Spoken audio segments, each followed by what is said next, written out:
Bonsoir Bouba. Entretien ce soir avec l'envoyé spécial du président de la République et ancien Premier ministre, Aminata Touré. Bonsoir. Bonsoir, Monsieur Kane.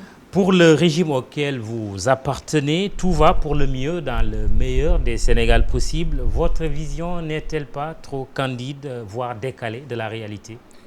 Non, c'est une vision réaliste. Nous sommes bien sûr un pays en voie de développement qui fait des progrès, mais des progrès certains. Et il faut toujours voir le verre à moitié plein et être optimiste dans beaucoup de domaines. À moitié vide aussi.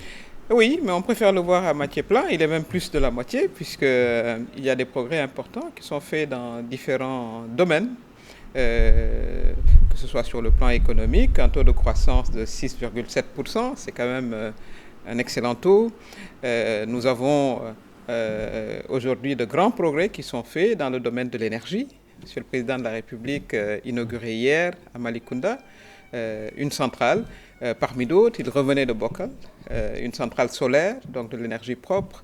Il y a également, pour ce qui concerne les consommateurs, une stabilisation du niveau de vie. Nous avons également des avancées dans le domaine des infrastructures. Et tout ça mis ensemble, c'est ce qui explique ce taux de croissance important. Bien sûr, il y a des difficultés qui ne sont pas occultées. Lesquelles? Oui, mais il y a évidemment la question de l'emploi sur laquelle le gouvernement travaille pour s'assurer que justement les jeunes auront une perspective favorable. Et il y a des projets en cours, parmi lesquels Promoville qui va démarrer incessamment pour les jeunes des villes. Mais il y a déjà de la création d'emplois avec le programme d'urgence communautaire, le PUDC. Il y a un certain nombre de réalisations et on compte cela par centaines en termes de forage, en termes de pistes. Et tout cela génère également de l'emploi. Il y a également dans le domaine de l'éducation 2 universités qui sont en cours de construction et tout ça en 4 ans.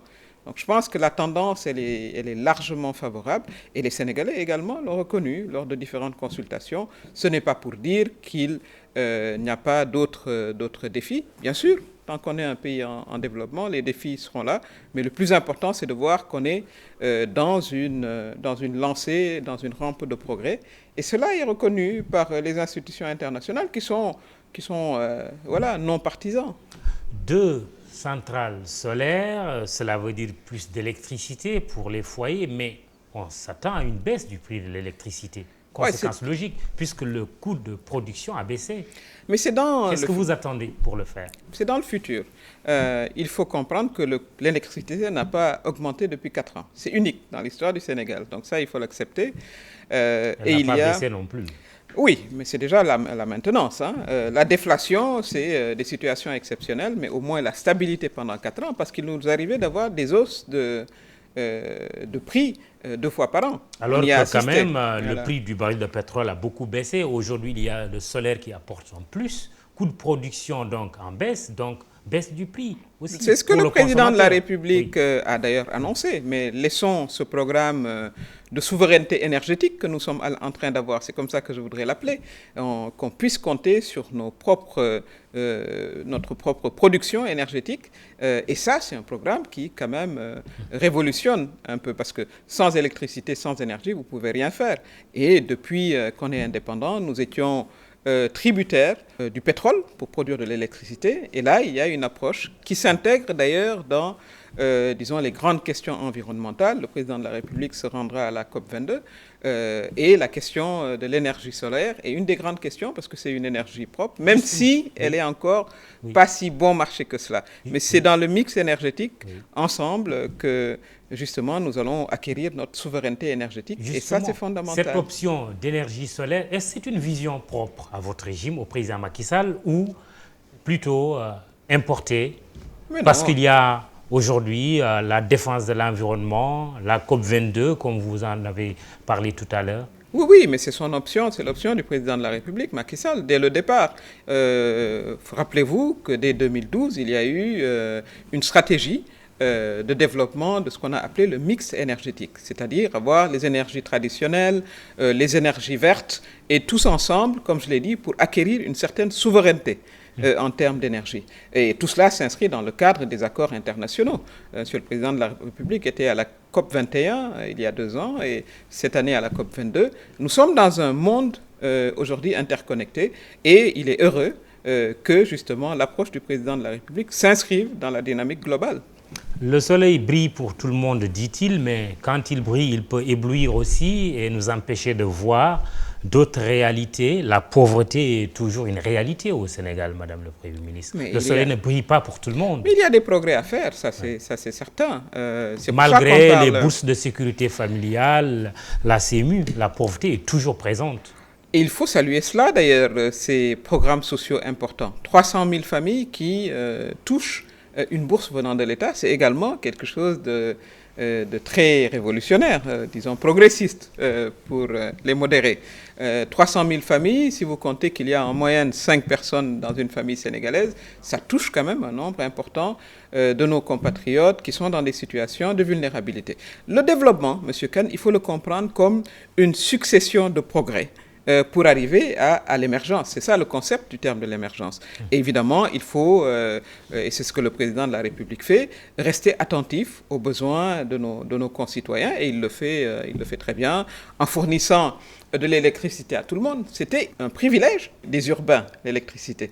Et désormais, à travers l'énergie solaire, il y a une démocratisation de l'accès à l'électricité avec des possibilités, un fort potentiel de développement d'activités au niveau local. Donc tout ça, mis ensemble, c'est comme je l'ai dit, ce qui explique cette croissance aujourd'hui de 6,7% dont le Sénégal peut s'enorgueillir. L'énergie, c'est le pétrole et le gaz qui vont venir. Débat sur la transparence, finalement débat utile, non? Puisqu'on va vers une révision du code pétrolier. Le code minier a été également révisé. Cette polémique n'aura pas été inutile finalement. Mais il faudrait que le débat repose sur, disons, des fondements véridiques. C'est surtout ça le plus important. Mais évidemment, l'opposition a pour vocation, comme son nom l'indique, de s'opposer. Et le gouvernement, le président, préside aux destinées du pays. Et effectivement, il y a des décisions qui sont prises, qui ont été prises avant. Il ne faut pas aussi penser qu'il y avait un vide du point de vue de la législation. On parle du Conseil sur le pétrole et le gaz, il y avait le code minier, mais les progrès se nourrissent de nos discussions et c'est comme ça qu'il faut le percevoir. C'est, à mon avis, la définition d'une démocratie dynamique. Que M. Franck Timis de Timis Corporation soit au cœur du débat ou de la polémique, diraient certains, qu'il soit poursuivi à Londres ou au Burkina Faso, est-ce que cela ne gêne pas le gouvernement du Sénégal? Bon, je vous laisserai discuter avec M. Timis, mais je crois que tous les éclairages et les clarifications ont été donnés par M. le Premier ministre et par le porte-parole du gouvernement. Mais une chose est constante, M. Kane, c'est qu'il n'y a pas eu manquement aux lois ou aux règlements de ce pays. Ça, c'est important. Des transactions se sont quand même faites au nez et à la barbe de l'État du Sénégal. Oh, mais vous savez, le secteur privé, il y a d'autres choses. Il faut bien comprendre qu'il y a l'activité privée entre partenaires privés et il y a l'activité entre l'État et les partenaires privés. Oui. Pour ce qui concerne l'activité entre l'État et les partenaires privés, il n'y a eu aucune dérogation à la loi ou au règlement de ce pays. Entre partenaires, c'est des accords privés et à ce niveau-là, il n'y a pas non plus eu manquement à la législation. C'est ça la constante. Des opérations qui auraient pu être fiscalisées, par exemple, imposées. Ah non, pas du tout. Parce qu'il n'y a jamais eu posé sur la table la preuve qu'il y a eu échange numéraire. Et ça, personne jusqu'à présent ne le prouve parce que ça n'a pas eu lieu. Donc tout cela fait partie, bien sûr, de l'animation politique, mais toujours, ayons tous ensemble, opposition comme pouvoir, le souci de véracité et d'information des citoyens. Je crois que c'est le plus important. Il faut rappeler que, quand même, depuis 4 ans, ce pays a connu des transformations énormes en termes de transparence, en termes de bonne gouvernance. Je le rappelle, on le prend comme facile. La déclaration de patrimoine de M. le Président de la République, ça ne s'est jamais fait. Nous avons eu mais un rapport de l'OFNAC qui dort dans les tiroirs, voilà, et une traque des biens mal acquis qui est aujourd'hui bloquée, non? Ah non, il faut laisser le temps à la justice, il y a eu des décisions il n'y a pas très longtemps. La justice, le temps de la justice n'est pas votre temps, M. Kane. Oui, mais ça donne l'impression d'être un peu une justice sélective, non, par Non, rapport non, au non. dossier? Mais je pense que voilà, la justice a aussi ses contraintes, le nombre nombre de magistrats est relativement euh, pas très élevé, etc. Mais je pense qu'il faut encourager le processus. C'est ça le plus important, c'est de s'engager dans un processus, de le soutenir et de l'encourager. Vous avez eu également le code de transparence sur la gestion des finances publiques. Et tout cela nous vaut une bonne appréciation de nos partenaires au développement. Ce n'est pas le cas de l'ancien président de la République, Maître Abdoulaye Wade, qui appelle à la résistance, qui considère que les Sénégalais sont fatigués, que le pays a reculé. Vous lui répondez quoi? Ben, je lui réponds, c'est un économiste, Monsieur le Président Abdoulaye Wade. Il est bien familier à la notion de croissance économique, une croissance économique de 6,7%. Il conviendra avec moi, qui a aussi fait des études en économie, que c'est un excellent résultat. Cela, c'est indéniable, c'est validé. Si elle ne se mange pas, elle ne sert pas à grand-chose. La croissance se mange, justement, Monsieur Kane. Il faut le comprendre ainsi. La croissance, c'est l'augmentation de la richesse générale. Il faut continuer, il faut aller même vers plus, comme je l'ai dit tout à l'heure. Oui. Vous avez une maîtrise de l'inflation, vous avez des programmes sociaux d'accompagnement, vous avez un développement des infrastructures. Le président de la République vient récemment d'ouvrir la nouvelle tranche qui va vers le nouvel aéroport. Et c'est tout ça mis ensemble qui produit de la croissance. Mais quand l'APR, votre parti dit, l'APR voudrait surtout rappeler très affectueusement à l'ancien président Abdoulaye Wade qu'il est un homme du passif et du passé, est-ce que ce n'est pas exagéré? Parce que tout simplement, il a appelé à la résistance. Parce que ce sont des joutes politiques. Hein. Je pense que, voilà, il faut les prendre telles qu'elles sont. Mais ce que j'ai retenu, M. Kane, dans le discours de M. le Président Abdoulaye Wade, c'est qu'il a appelé à la résistance en insistant sur le respect de l'ordre. Oui, absolument. C'est une évolution très importante au niveau du Président Wade. Parce qu'évidemment, forcer des barrages de police, etc., ce n'est pas nécessairement une bonne idée. Oui, réprimer aussi une marche de l'opposition n'est pas non plus une bonne idée, comme dernièrement. Ah oui, vous savez, on reviendra sur ce qui s'est passé, mais il faut également prendre les choses avec des leaders qui ont été premiers ministres, qui ont été ministres. Mais justement, c'est parce qu'on n'est pas obligé d'en arriver là. Ce n'est pas beau à voir. On n'est pas obligé d'en arriver là. On n'est pas obligé de forcer un barrage de police, monsieur Kane. Je pense, moi, personnellement, d'ailleurs, ce serait l'occasion de discuter sur est-ce qu'il ne faudrait pas organiser les manifestations le dimanche? Ce serait dans l'intérêt de tout le monde. Si on veut prouver qu'on a une capacité de mobilisation, le dimanche, c'est le meilleur jour pour le faire. Les gens ne travaillent pas. Et on ne dérangerait pas également... Pourvu qu'on puisse accéder à tous les endroits aussi. Non, vous ne pouvez pas. Parce qu'il y a un périmètre inaccessible, non? Ben oui, mais dans tous les pays du monde, Monsieur Kane. Bon, on manifeste devant la Maison-Blanche, par exemple. Oui, mais elle est encadrée. Vous ne manifestez pas dans la pelouse de Monsieur Obama. Il y a partout des espaces de sécurité. Ici non plus, ce ne sera pas dans la pelouse de Monsieur le Président Macky Sall. Mais si l'idée de la manifestation, c'est de montrer qu'on a du monde, on peut s'entendre. Ça, c'est des choses sur lesquelles l'opposition et le pouvoir devraient s'entendre. On s'est entendu sur des choses plus compliquées. Mais le souci, c'est que l'opposition puisse exercer son droit de manifestation, tel que consacré par la Constitution, que les citoyens puissent vaquer à leurs occupations et que l'ordre règne. Et ça, le Sénégal sait le faire, on l'a fait depuis plusieurs décennies. Assemblée nationale, HCCT, président Assemblée nationale Moustapha Niasse, du HCCT Ousmane Tanor Dieng. Des observateurs disent que le président Macky Sall s'entoure de vieux. Que répondez-vous à cette critique?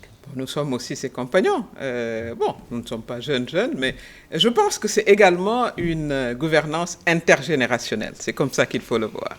Des générations qui sont ensemble et qui travaillent ensemble. Et je pense que c'est productif pour le pays parce qu'il faut l'expérience, il faut l'énergie, même si c'est le président de la République qui est dépositaire de la majorité des suffrages. C'est comme ça que moi je le perçois. Vous avez parlé des jeunes de l'APR, c'est un parti également jeune. Il faut analyser tout l'aéropage. Vous avez des maires qui sont très très jeunes. Le président du conseil départemental de Guinguinéo, par exemple, a tout juste 30 ans, etc. Donc, moi je le perçois comme une gouvernance intergénérationnelle. aux États-Unis, M. Biden, qui est le vice-président, est quand même beaucoup plus âgé que M. Obama. Donc, il faut voir les choses d'une manière positive. On va vers des législatives en juin 2017. L'APR n'est pas intéressé par la tête de liste, voire l'Assemblée nationale, la présidence de l'Assemblée nationale. Nous en discuterons dans notre parti. Vous en ferez un sujet de discussion? Oh, certainement, certainement. Nous en discuterons comme nous discutons de l'ensemble des questions importantes pour la nation et pour notre parti. Votre parti qui n'est pas structuré, pourquoi? Mais notre parti qui gagne. Alors, c'est une démarche volontariste du président du parti dès le départ, en insistant sur la mobilisation à la base. Je rappelle que sur 517 collectivités territoriales, les 440 sont dirigées par l'APR. C'est quand même un parti très dynamique et très présent au niveau du terrain. Et en matière d'élection, ce qui compte, c'est de gagner. Dernière question, le processus électoral, l'opposition n'est pas d'accord par rapport à la carte d'identité biométrique qui va servir aussi de carte d'électeur. Dans 6 mois, ce ne sera plus gratuit, le citoyen sera obligé de débourser 10 000 francs CFA. Est-ce que c'est une bonne option? Est-ce qu'on n'est pas en train d'imposer un vote censitaire aux citoyens? Mais non, parce qu'on a 6 mois quand même pour aller faire sa carte d'identité, sa carte d'électeur, c'est une bonne chose. Pendant 6 mois, je pense que lorsqu'on a la volonté d'aller voter, on a 6 mois pour le faire, c'est quand même un délai très très raisonnable. Et j'invite d'ailleurs nos concitoyens à profiter de cette opportunité qui va jusqu'au mois de mars, pour s'enregistrer comme citoyen et pouvoir accomplir leur devoir civique. C'est acté au-delà de 6 mois, ça va être payant? C'est la décision, parce que on fonctionne également sur des règles. Mais comme je l'ai dit, 6 mois, c'est quand même un temps largement raisonnable pour pouvoir acquérir sa carte d'identité. Et c'est important, le vote, que les citoyens puissent participer, sanctionner positivement ou négativement l'action de ceux qui les dirigent. Mais sur le processus électoral, l'opposition va même jusqu'à dire qu'elle récuse l'actuel ministre de l'Intérieur, qu'il faut confier l'organisation des élections à une personnalité neutre. Vous savez, on n'a pas de problème d'organisation d'élections dans ce pays. Il faut qu'on le rappelle. Les élections ont été organisées à l'époque par le parti au pouvoir en 2000. Le parti en place a perdu les élections. En 2012, c'est le ministère de l'Intérieur qui a organisé des élections. Le régime de l'époque a perdu. Nous n'avons pas de problème d'organisation des élections. Maintenant, il faut de l'effervescence politique, mais ça, nous le savons, opposition comme pouvoir. Aujourd'hui, il est impossible de frauder au Sénégal. Les Sénégalais savent voter et votent bien. Donc ça, ce n'est pas tellement un problème. Abdoulaye Daouda Diallo y est et y reste. Ah non, ça c'est Monsieur le Président de la République qui en décide, mais je pense qu'il fait son travail comme il faut. Jusqu'à présent, il a organisé des élections qui se sont bien passées. L'opposition n'a pas eu à se plaindre de manière particulière. Je pense que le plus important... Le plus important, oui, mais sur des arguments que moi je ne trouve pas objectifs. Le plus important, c'est d'encourager nos concitoyens à aller s'inscrire et accomplir justement leurs devoirs citoyens, c'est important. Aminata Touré, merci. Merci. Envoyé spécial du chef de l'État, ancien Premier ministre, responsable à l'Alliance pour la République, le parti présidentiel Bouba. C'est tout pour ce soir. Excellent week-end, excellente soirée. Merci.